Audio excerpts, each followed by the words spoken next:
Okay, last class we are looking at case number 9.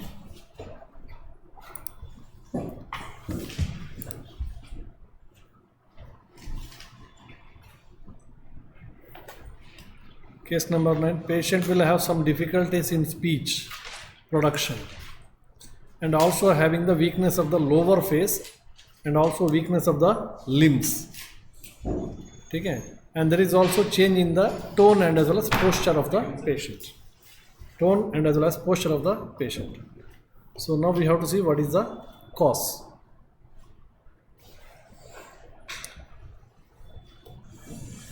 Some difficulties in speech production. Speech production में थोड़ा बहुत difficulty है. That means speech production is related to the Broca's area. Okay, there is some problem related to Broca's area. And he is also having weakness of the lower face and weakness of the limbs. Limbs का weakness भी है और lower face में भी weakness है. तो ये कोई speech से related नहीं है. ये जो problem है. ये problem क्या है? This is related to nervous system. That means Broca's area है उसका पास का कुछ नर्वस टिश्यू भी साथ में इफेक्ट हुआ है, इसलिए पेशेंट को ये प्रेजेंटेशन हुआ है. Okay, so what may be the cause? Some people will have the problems with the basal ganglia. Basal ganglia as it occurs in case of parkinsonism. ठीक है, so now there will be involvement of the putamen and as well as caudate nucleus. Putamen nucleus and caudate nucleus ये दोनों जो है आपका basal ganglia में है. Basal ganglia is a group of nucleus, so many nucleus is that. ठीक है, hypothalamus ये वो सब है उसमें. So now both these are concerned with the motor activity and speech is also motor activity. What is the function of the basal ganglia? That we have to understand. पहले भी मैंने बताया था, every motor activity will be always subjected to a permission from the basal ganglia. Okay, now if the basal ganglia का हजारों function है उसका, it has got thousands of functions. ठीक है, एक फंक्शन उसका क्या है? स्पीच का भी है. जितना भी मोटर एक्टिविटी होगा उसको भी मॉनिटर करना है उसका. अगर मैं ये हाथ का मूवमेंट करता हूँ, now this is subjected to the basal ganglia. Basal ganglia इसको कंट्रोल कर रहा है. ठीक है, फाइन मूवमेंट कर रहा है.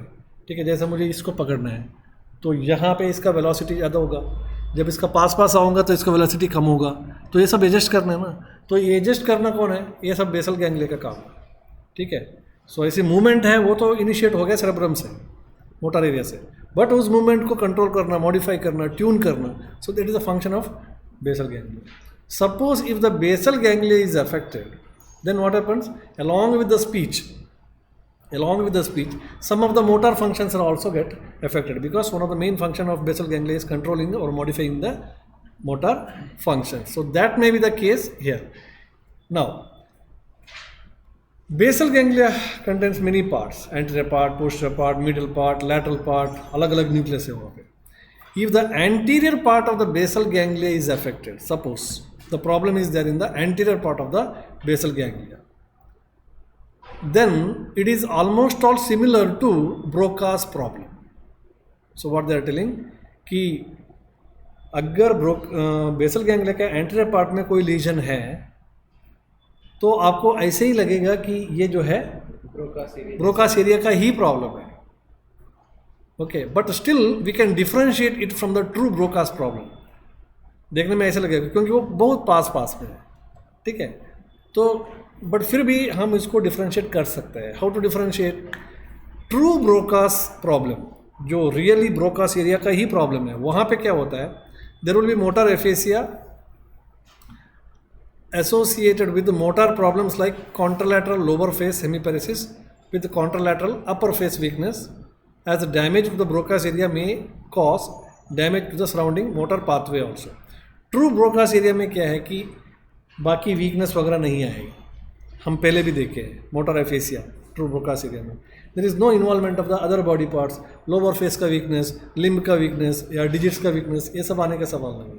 वहाँ पे जो भी आएगा स्पीच से प्रॉब्लम आएगा. Whereas if it is associated with the basal ganglia, so then you will have also other symptoms. Okay, specially basal ganglia का ये तो हो गया मोटर फंक्शन. बेसल गैंग्लिया का एक और इम्पोर्टेंट फंक्शन है, वो क्या है? टोन और पोस्चर को भी मेंटेन करता है. Of course tone and posture is basically maintain by cerebellum, हमें पता है, बट ये जिस तरीके से सेरेब्रम से आने वाला मोटर एक्टिविटी को जिस तरीके से ये मॉडिफाई करता है, उसी तरीके से सेरेबेलम का एक्टिविटी को भी ये मॉडिफाई करता है. There are some tracts coming from cerebellum to basal ganglia. ठीक है, समझ में आ गया? जितना भी कॉर्टेक्स का मूवमेंट को ये मॉडिफाई करता है, इसी तरह सेरेब्रम से आने वाला जितना भी इंफॉर्मेशन को भी ये मॉडिफाई करता है. Okay, so therefore if basal ganglia is affected, the input given from the cerebellum से इनपुट क्या होगा? सेरेबेलम तो कॉर्टेक्स को या बेसल गैंग्लिया के बोलेगा कि अभी यहाँ पे सामने गड्ढा है, मुझे क्या करना है. ठीक है, तो सेरेबेलम तो यही बोलेगा बेसल गैंग्लिया को, सामने गड्ढा है, अपने आप को कैसे एडजस्ट करना है. मैं तो ऐसे एडजस्ट करना चाहता हूँ, कर लूँ क्या? तो ये पूछेगा किसे? बेसल गैंग्लिया से. बेसल गैंग्लिया बोलेगा करो यार, क्या देख रहे हो. अगर बेसल गैंग्लिया ने नहीं बोला, ठीक है, he is not able to maintain the posture, he is not able to maintain the tone. Okay, so therefore, if it is not pure Broca's problem, if it is something related to the anterior part of the basal ganglia, then there is also problems related to tone and posture. Okay, so that is how you can differentiate. A patient को speech problem है और उसके साथ उसका tone भी अलग है, उसका posture भी अजीब सा है. Yes, definitely you can think about this problem.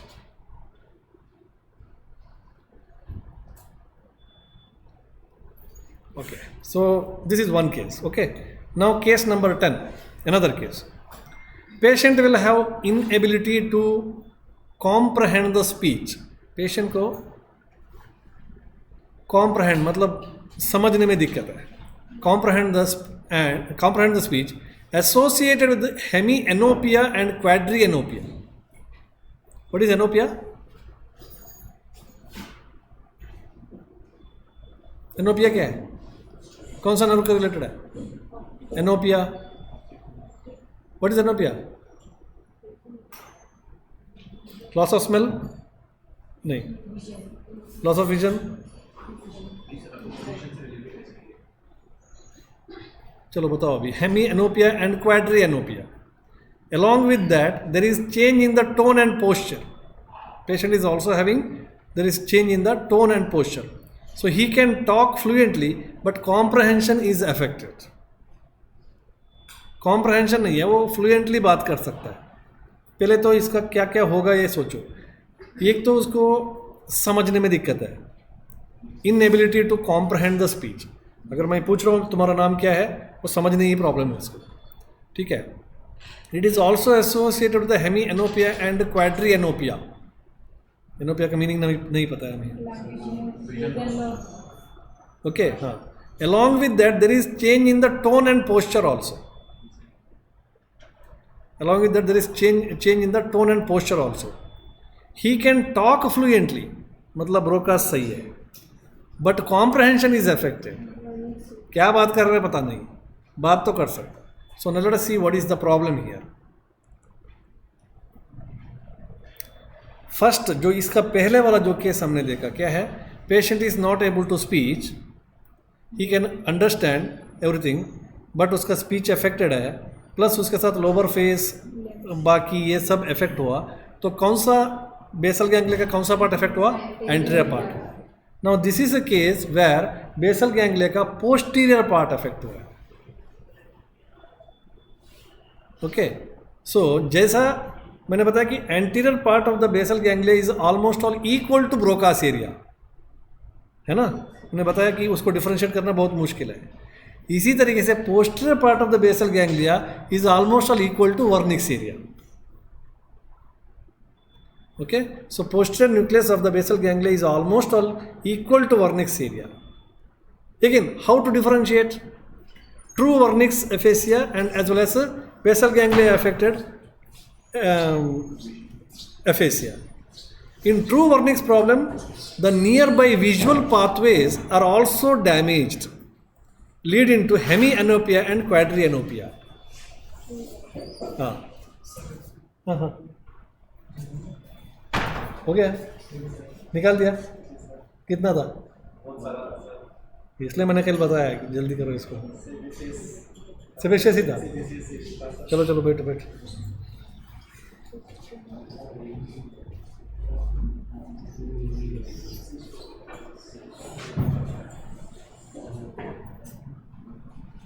Okay, now we know that Wernicke's area means it receives the signal from the both the areas. One is visual pathway, another is auditory pathway.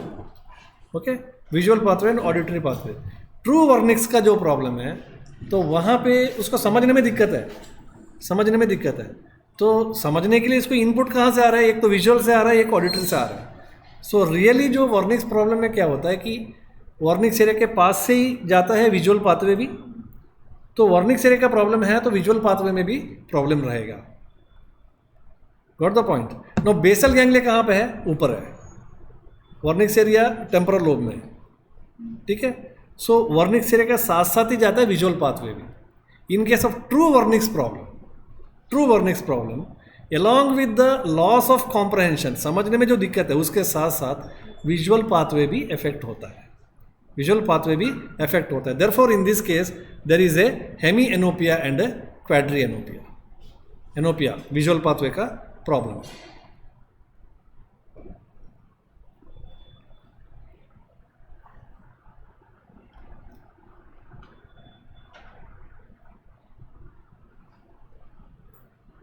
But when the Wernicke's is involved because of the basal ganglia, अब समझ लो, एक तो true Wernicke's area है, ठीक है. अब दूसरा क्या है कि बेसल गैंग्लिया ऊपर में है. बेसल गैंग्लिया में 3-4 पार्ट है, उसमें एंट्रे पार्ट हमें पता है वो ब्रोका से रिलेटेड है, जैसे ही पोस्टीरियर पार्ट है वो वर्निक्स से रिलेटेड है, कंट्रोल करता है वर्निक्स को. बेसल गैंग्लिया का काम क्या है, कंट्रोल करना ना. डायरेक्टली ट्रू वर्निक्स एरिया यहाँ पे है हमारा, बेसल गैंग्लिया यहाँ पे है. बेसल गैंग्लिया का जो पोस्टीरियर पार्ट है वो यहाँ से बैठकर इसको कंट्रोल करता है. अब कौन सा इफेक्ट गया है उसका, ये वाला गया है, जो posterior part of the basal ganglia that is affected.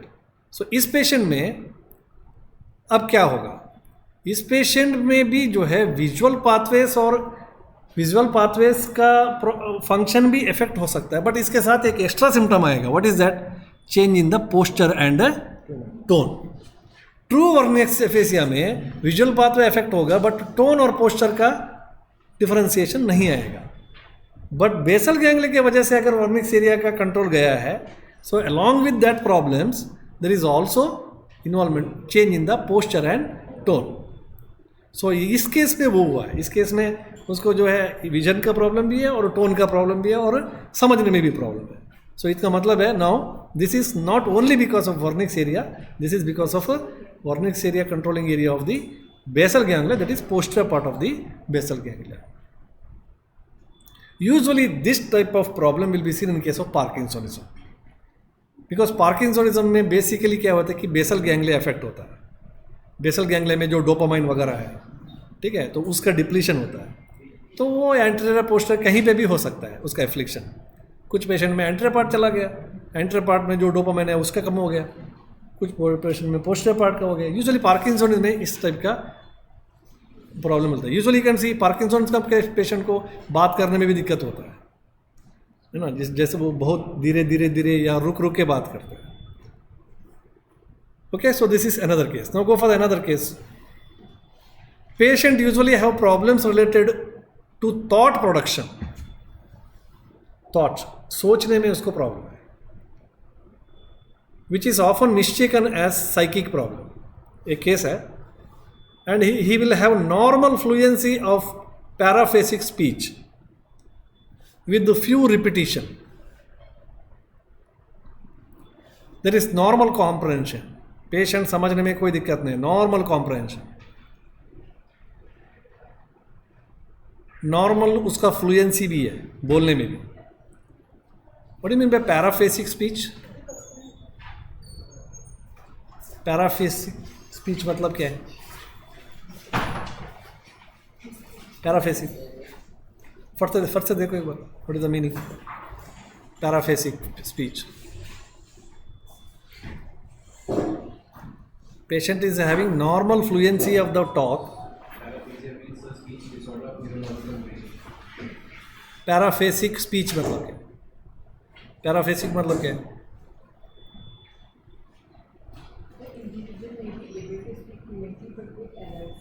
हाँ, ओके, सेम है यहाँ पे. Individual is able to talk fluently but बहुत सारे मिस्टेक्स है इसमें, और मिस्टेक्स हो रहा है बोल के भी इससे समझ में नहीं आ रहा है, तो वो तो बोलता जा रहा है, ठीक है. सो हीज नॉर्मल फ्लुएंसी बहुत बढ़िया है. पैराफ्रेसिंग है मतलब थोड़ा मिस्टेक्स है उसमें, रिपीटेशन हो रहा है या मिस्टेक्स हो रहा है, गलती हो रहा है grammatically, and there is also some repetition, कुछ रिपीटेशन फ्री हो रहा है, and there is normal comprehension. अब ये कहाँ का प्रॉब्लम है? कॉम्प्रहेंशन नॉर्मल है मतलब वर्निक्स सही है, वो सही से मतलब फ्लुएंस सही है मतलब ब्रोकास्ट सही है, बट क्या है कि जब बोलता है तो मिस्टेक्स होता है और कुछ रिपीटेशंस भी होता है, और उसका थॉट प्रोडक्शन में प्रॉब्लम है. थॉट प्रोडक्शन, थॉट सोच में प्रॉब्लम है उसका. क्या सोचता है भगवान जाने.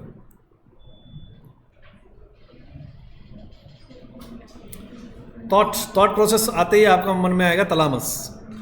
Okay, thalamus. Now thalamus has got some nuclei like ventro anterior and ventro lateral nucleus.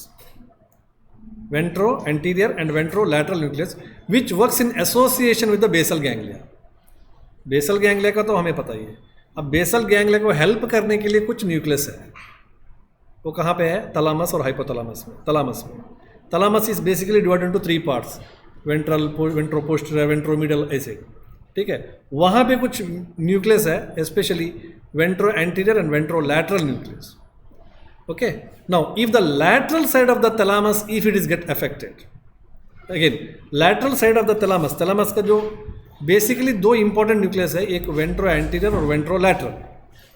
वेंट्रोलैटरल is again having 2 important parts, ventral and dorsal nucleus. Lateral ventral and lateral dorsal nucleus. समझ में आ रहा है? लैटरल साइड का जो nucleus है वो वापस हम डिवाइड करते हैं उसको ventral and dorsal.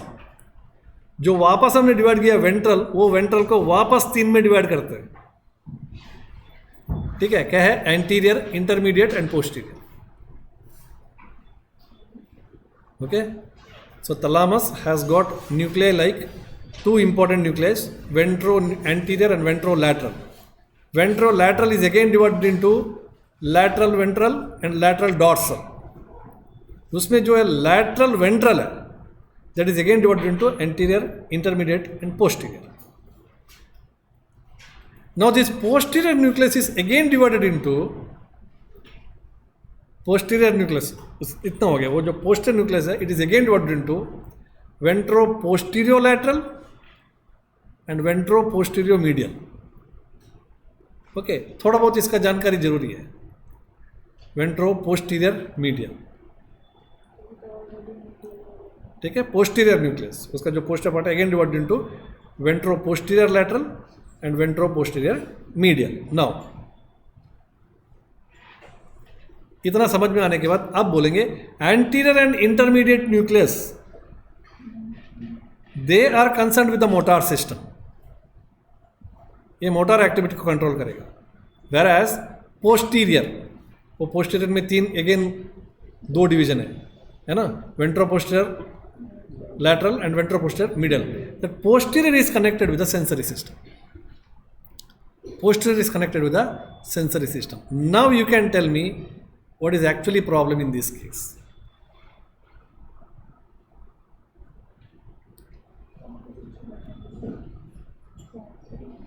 So when the anterior and intermediate nucleus is damaged, the motor system is damaged along with aphasia, which is called as thalamic aphasia. यहाँ पे भी एक aphasia होगा, but कहाँ का प्रॉब्लम है? थैलामस का प्रॉब्लम है. थैलामस का प्रॉब्लम है. इस एफेसिया को हम बोलेंगे थैलामिक एफेसिया. ये मोटार एफेसिया ऐसा नहीं है, बट कौन सा? Anterior and intermediate, they are with the motor system. So अगर वहाँ पे कुछ प्रॉब्लम हुआ, then it is called as thalamic aphasia. When the sensory nucleus of the thalamus is get affected, when the sensory nucleus of the thalamus, that is posterior, this sensation है ना, ये sensation है. So ये जो sensory nucleus है, that receives the sensations from visual pathway, auditory pathway and some other sensory tracks, जो tracks है, जो touch का है, vibration का, जो भी उसके थ्रू ही चलता है. Okay, so this कौन सा? posterior, interposterior nucleus. Posterior nucleus is very important. सभी सेंसेशंस उसी में चलता है, ऊपर डॉर्सल नर्व रूट का सब उसी में चलता है, ठीक है। सो वहाँ पे ऑडिटरी, विजुअल और बाकी सेंसेशन भी अफेक्ट होगा। So therefore it may also result in sensory problems related to speech also, like comprehension etcetera. समझ में आ गया? कुछ नहीं है, ज़्यादा नहीं है, वो तो हमें बेसिक्स नहीं पता इसलिए प्रॉब्लम हो रहा है। Anterior intermediate they are related with the motor system, posterior is related with the sensory system. अगर सेंसरी सिस्टम में पोस्टीरियर वाला इफेक्ट हो गया तो बाकी सेंसेशन इफेक्ट होने के साथ साथ स्पीच का रिलेटेड सेंसेशंस भी इफेक्ट हो सकता है। स्पीच का रिलेटेड सेंसेशंस इफेक्ट हो गया तो आपको कॉम्प्रहेंशन में प्रॉब्लम आ सकता है। सेंसेशन है ना, सेंसरी इनपुट, तो कॉम्प्रहेंशन ठीक से नहीं हो पाता। So in this is called in thalamic syndrome the speech में be affected and this is called as thalamic aphasia, हम जो ऑलरेडी देख चुके हैं। इन ट्रू वर्निक्स प्रॉब्लम, अब ट्रू वर्निक्स का प्रॉब्लम है और थैलेमिक सिंड्रोम को कैसे डिफरेंशिएट करेंगे? वर्निक्स प्रॉब्लम में भी कॉम्प्रहेंशन चला जाता है और यहाँ पे भी चला जाता है कॉम्प्रहेंशन, कैसे डिफरेंशिएट करेंगे? हाँ, वो ठीक है। इन true Wernicke's problem patient can not comprehend, true Wernicke's problem है, उसको इनपुट ही सही नहीं है तो पेशेंट को पता ही नहीं क्या बोलना है ना। आपका नाम क्या है, उसको समझ में नहीं आ रहा तो बोलेगा क्या? बोलेगा नहीं। बट ये प्रॉब्लम कहाँ पे है? थैलेमस में। जो आपका सेंसेशन जो अंदर गया, वर्निक्स एरिया तो नॉर्मल है, उसके थ्रू ऊपर चला गया। प्रॉब्लम कहाँ पे? थैलेमस का जो वर्निक्स एरिया को कंट्रोल करने वाला जो एरिया, वहाँ पे प्रॉब्लम है। तो वहाँ तक तो चला गया ना, वहाँ तक तो चला गया, बट वहाँ पे प्रॉब्लम है। So now what happens? ऐसा नहीं है कि उसको कुछ पता ही नहीं है क्या बोलना है, उसको पता है क्या बोलना है, बट कैसे बोलना है ये पता नहीं है, बिकॉज वहाँ पे जो कंट्रोलिंग जो न्यूक्लियस है that is affected. So patient cannot, in true Wernicke's problem patient cannot comprehend at all and he don't know what to say. But in Wernicke's problem related to thalamus posterior nucleus patient understand well what to say. Patient को पता है कि क्या बोलना है और वो बोलता भी है, और वो जो बोलता है उसको और कोई समझ नहीं पाता, because thalamus controls this thought process. Thought process को थैलेमस, कंफ्यूजन है। देखो, ट्रू वर्निक्स प्रॉब्लम है ना, वो तो नीचे है, जैसे अंदर चला गया वहीं पे ट्रू वर्निक्स प्रॉब्लम है। अगर इसका प्रॉब्लम है तो ये यहाँ से मैसेज आगे जा ही नहीं रहा है, तो सवाल ही नहीं है कुछ आंसर करने का। बट इस प्रॉब्लम में क्या है कि वर्निक्स एरिया को यहाँ से पास होके चला गया मैसेज, मेंटल डिक्शनरी से भी पूछ लिया उसने, और उसको पता है कि मेरे से क्या पूछा गया है, ठीक है। अभी तो ये जा रहा है ऊपर ब्रोकास एरिया तक, ठीक है। ब्रोकास एरिया तो मोटर एरिया है, तो सेंसेशन जाएगा पहले सेंसरी कॉर्टेक्स में। सेंसरी कॉर्टेक्स के लिए ऊपर जा रहा है तो बीच में क्या मिलता है आपका? Basal ganglia. बीच में क्या मिलता है? Basal ganglia. तो वहाँ पे भी एक पोर्शन है जो इस वर्निक्स एरिया को कंट्रोल करता है, कॉम्प्रहेंशन को कंट्रोल करता है। कौन सा एरिया है? Posterior nucleus. उस पोस्टीरियर न्यूक्लियस में प्रॉब्लम है,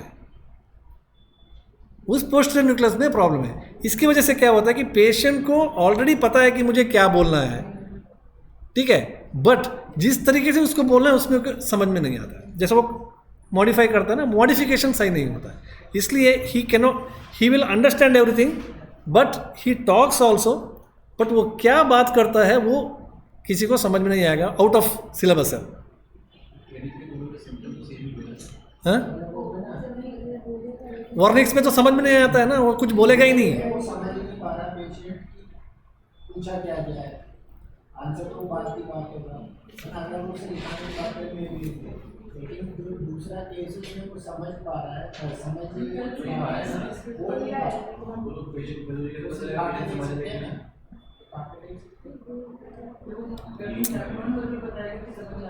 वो कैसे समझ रहा है? बच्चा पता नहीं समझ में आ रहा है, वो बोल पाएगा तो उसको आप नहीं समझ पाएंगे कि क्या बोल रहे हैं, बोल भी नहीं पा रहा है।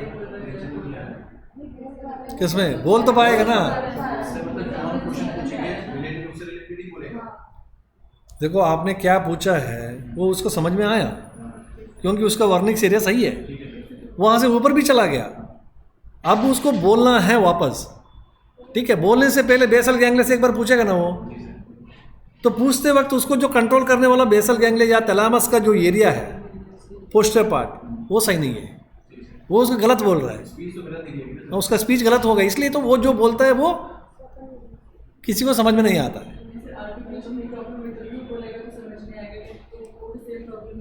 नहीं नहीं नहीं नहीं, देखो आप समझ में नहीं आए। फॉर एग्जाम्पल आपसे पूछा जा रहा है कि what is your name, what is your name, आपसे उससे ये पूछा गया कि इसे ये पूछा गया कि आप सुबह को खाने में नाश्ते में क्या लिया। अब उसको समझ में आ गया, ठीक है, उसको बोलना है कि नाश्ते में मैंने पराठा लिया है, ठीक है, तो वो जो है इम्पल्स वहाँ पे चला गया। जब उसका स्क्रूटनिंग चल रहा है कहाँ पे, थैलामस में, कि क्या बोलना है क्या नहीं बोलना है, जो स्क्रूटनिंग चल रहा है, तो वहाँ पे उसको मिसगाइड कर लेता है, वो स्क्रूटनिंग ठीक से नहीं हो पाता है। तो ये बोलेगा कि आपने सुबह नाश्ते में क्या किया, तो पेशेंट बोलेगा मैंने तो नाश्ता किया, कल नाश्ता खाया था, बोलेगा क्लियर है, बट जो है आपने जो पूछा है उसके लिए आंसर नहीं है वो।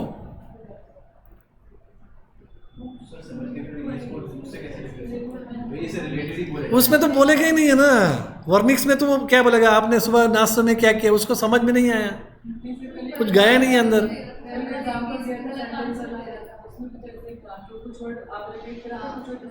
वो तो अलग ही है, वो तो अर्कुएट प्रॉब्लम्स का प्रॉब्लम है। चलो आगे और बताएंगे, इतना तो समझो अभी। हाँ वो करेंगे। Next go for the case number 11।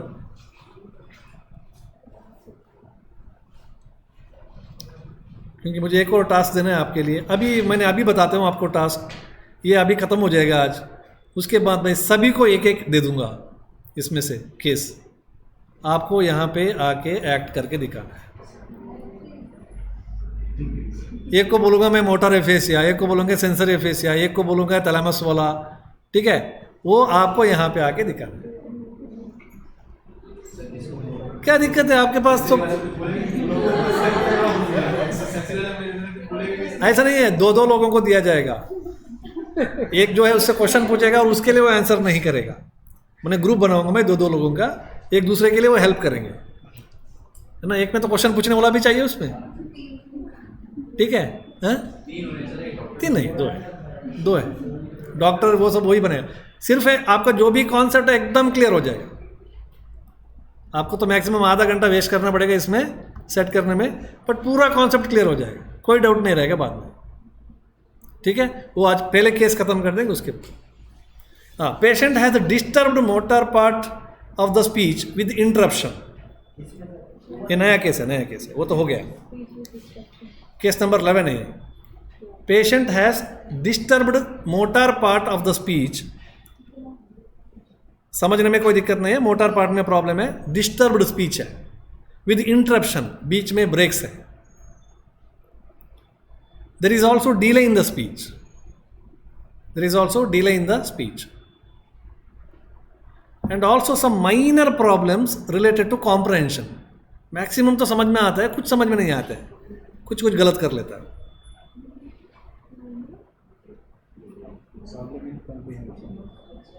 Disturbed motor part of the speech है विद इंटरप्शन है, डिले इन स्पीच है, some minor problems related to comprehension है, ठीक है। इस पेशेंट को क्या हुआ था, ये हाइपोवैलेमिक शॉक में चला गया था, ये पेशेंट हाइपोवैलेमिक शॉक में चला गया था, कुछ ब्रेन ट्रॉमा भी हुआ था, और उसके बाद ये सब प्रॉब्लम शुरू हो गया। ये सभी प्रॉब्लम कुछ ब्रेन इंजरी के बाद या कोई हाइपोवैलेमिक शॉक के बाद शुरू हुआ, इसके पहले वो सही था। अब क्या हो रहा है इसका, जब बात करते तो धीरे धीरे करता है, रुक के करता है, इंटरप्शन है, और कुछ कॉम्प्रहेंशन में भी थोड़ा प्रॉब्लम है, एग्जैक्टली आप क्या पूछ रहे हो उसको पूरा समझ में नहीं आ रहा है, थोड़ा बहुत कंफ्यूजन है उसका। So what is the problem?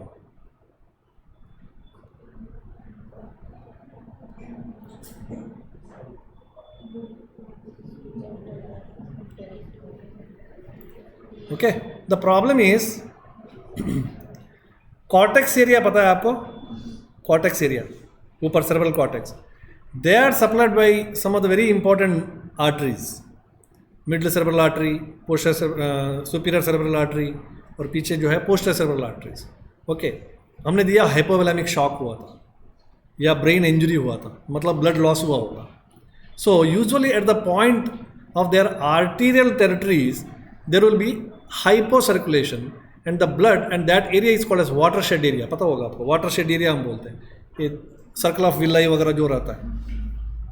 When there is a prolonged hypoperfusion in the circle of villi area या watershed area, cerebral cortex में, like in case of hypovolemic shock, okay, so there may be development of ischemia and there is a formation of some infarcts in the watershed area. Now, Broca's area और Wernicke's area ये तो watershed area में नहीं है, ठीक है, वो बहुत नीचे है. बट फिर भी although the Broca's and Wernicke's area are safe, but its connection with the cortical part is disturb because of the arterial problem. समझ में आ गया? कॉर्टेक्स से जो ब्रोकास एरिया का जो कनेक्शन है वो अगर सही रहना है तो कॉर्टेक्स एरिया में भी ब्लड सर्कुलेशन सही रहना है. अब क्या है कि कॉर्टेक्स एरिया में ब्लड सर्कुलेशन सही नहीं है, इसकी वजह से ब्रोकास के साथ जो कनेक्शन है ट्रैक्ट्स का वो इफेक्ट हुआ. Okay, so this may leads to speech problem of such kind, इस टाइप का जो स्पीच प्रॉब्लम है. तो यहाँ पे क्या हो रहा है, आपने ये वाला केस में इसको मोटर प्रॉब्लम भी हो रहा है और सेंसरी प्रॉब्लम भी हो रहा है. थोड़ा बहुत समझने में भी दिक्कत है, उसको गलत बोल रहा है, और मोटर बोलने में भी उसको दिक्कत है, इंटरप्शन है. ठीक है, बोलने में थोड़ा रुक रुक के बोल रहा है, ये डिसऑर्डर वगैरह नहीं है. This is basically problem related to cerebral cortex, hypoperfusion of the cerebral cortex. Now quite interesting, lesions on the non-dominant side of the cerebrum. Dominant side, non-dominant speech का हमने देखा है. ये देखो, a patient who talks very well fluently, understand and comprehend the things very well, बहुत अच्छे से समझता है. But when he talk, it is monotonous. एक ही टोन में बात करता है वो, मोनोटोनस, एक ही टोन में, with fixed volume, without any up and down. There is no facial expression when he talk, no melody, no pauses, no change in the gesture. Gesture में भी कोई चेंज नहीं है, जैसे 1 घंटे से बात कर रहा है, जैसा आके ऐसा खड़ा है ऐसी बैठा, गेस्चर में भी कोई चेंज नहीं है. एक्सेंट, स्पीच एक ही एक्सेंट है. Okay, there is no touch of emotionality in his speech. Emotionality का कोई टच नहीं है उसका स्पीच में. Now what is this problem?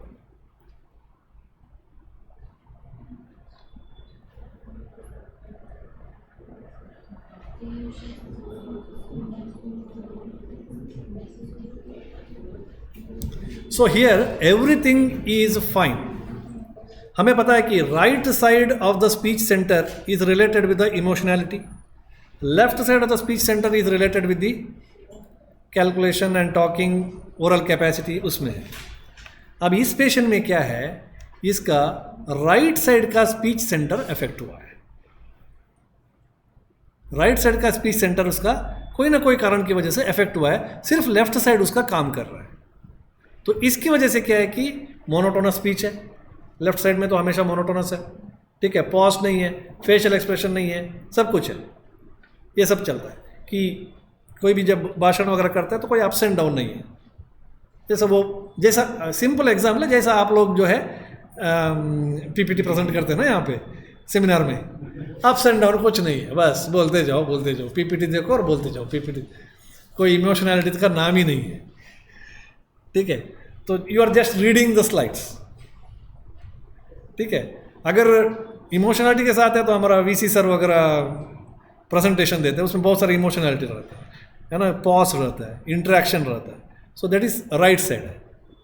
सो इस पेशेंट में क्या हुआ कि राइट साइड का उसका स्पीच सेंटर जो है वो अफेक्टेड है, सिर्फ लेफ्ट साइड काम कर रहा है, इसलिए ये सब चल रहा है.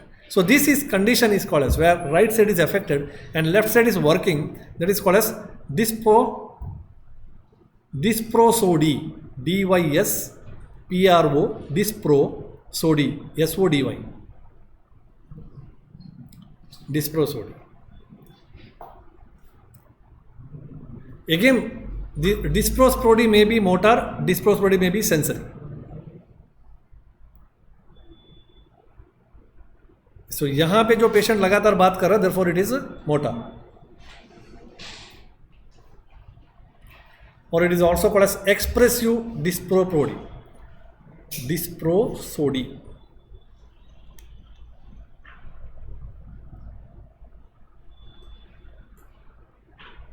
Okay. Next, a patient who talks very well fluently, बढ़िया से बात कर रहा है, fluently बात कर रहा है, understand and comprehend the things very well, समझ रहा है, but at times his emotional response, musical response and joyful and non-joyful response to the speech which he is hearing is poor. समझ में आ गया? फ्लुएंटली बात कर रहा है, समझ रहा है, अंडरस्टैंड कर रहा है, सब कुछ है, बट कभी कभी बीच में क्या है कि उसका इमोशनल रेस्पॉन्स या म्यूजिकल रेस्पॉन्स या जॉयफुल रेस्पॉन्स या नॉन जॉयफुल रेस्पॉन्स जो भी है, वो जो स्पीच के साथ रहना चाहिए, वो बहुत पुअर है. And if you cut a joke, उसके सामने कोई आप जोक बोलेंगे, बहुत अच्छा जोक है, हंसना चाहिए सभी लोग उसमें. If you cut a very good joke when everybody is laughing, सभी लोग हंस रहे हैं, और ये पेशेंट ये देख रहे हैं कि ये क्यों हंस रहे हैं, बहुत अच्छा जोक है, सभी लोग हंस रहे हैं, बट ये वाला जो पेशेंट ये देख रहे हैं कि क्यों हंस रहे हैं, this patient is not responding for it.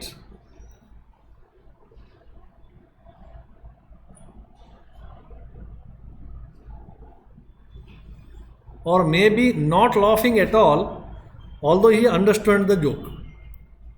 दोनों बात, एक तो उसको बाकी लोग क्यों हंस रहे समझ में नहीं आ रहा, दूसरा इसको समझ में आ गया फिर भी जो ये हंस नहीं रहे, पता नहीं उसको इतना बड़ा जोक नहीं लगा हो, ये क्या हो सकता है. बाकी उसका बोलना वोलना समझना सब सही है, इमोशनल रेस्पॉन्स, म्यूजिकल रेस्पॉन्स, ये सब इतना अच्छा नहीं है इसका. कोई जोक्स बोलेंगे तो भी हंसेगा नहीं, समझ में आ गया तो भी नहीं हंसेगा, समझ में नहीं आया तो भी नहीं हंसेगा. What is the problem? So one thing is very clear, he can not catch the emotional part of the speech. उसका बोलने में भी नहीं है वो इमोशनल पार्ट, और ये जो है हंसना वगैरह ये इमोशनल पार्ट है, जोक समझने के बाद हंसना, तो वहाँ पे भी नहीं हंस रहा है, मतलब इमोशनली वो जीरो है. So this is because of non dominant hemisphere, that is usually right side.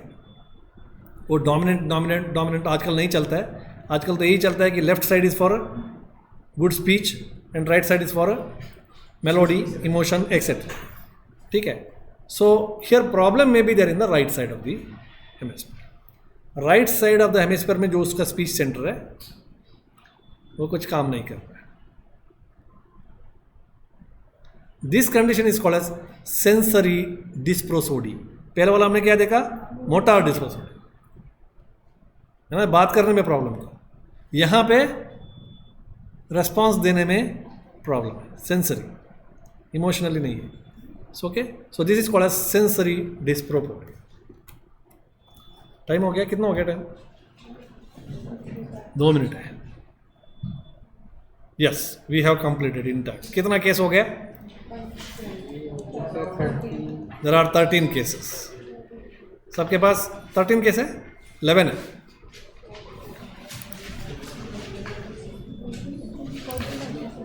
हो गया. अच्छा, केस कौन सा है पता है? मतलब क्या क्या डायग्नोसिस हमने किया पता है? अगर नहीं पता है तो एक बार लिखो सभी लोग फास्टली.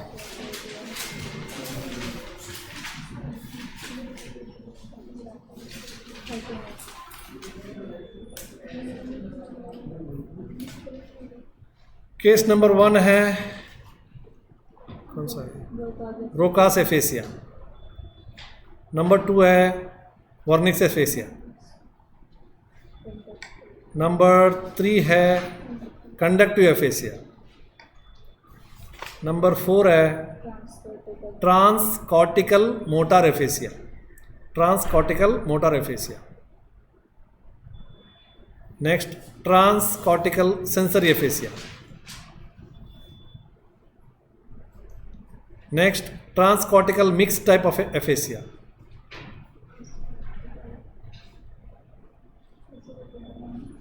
या आइसोलेटेड। और another one is nominal or anomic aphasia. Nominal.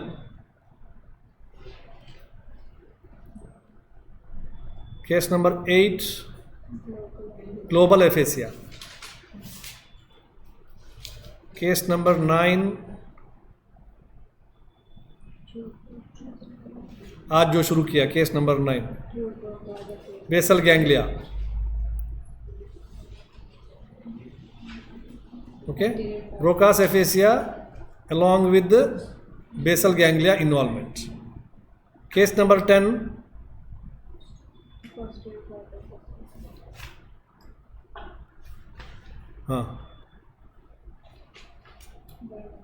posterior nucleus of the basal ganglia is affected. पहले में anterior nucleus of the basal ganglia is affected. Case number 11,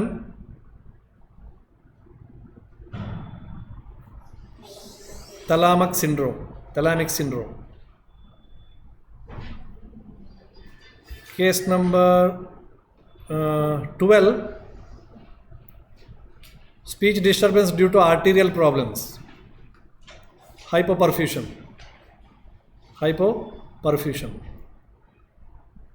Case number 13, motor dysprosody.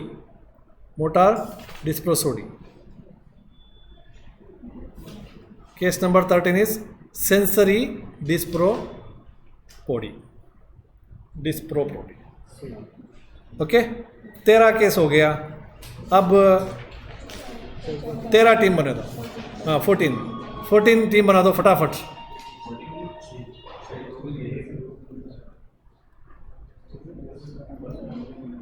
हैं 10 ही होगा तो 2 दे देंगे किसी को।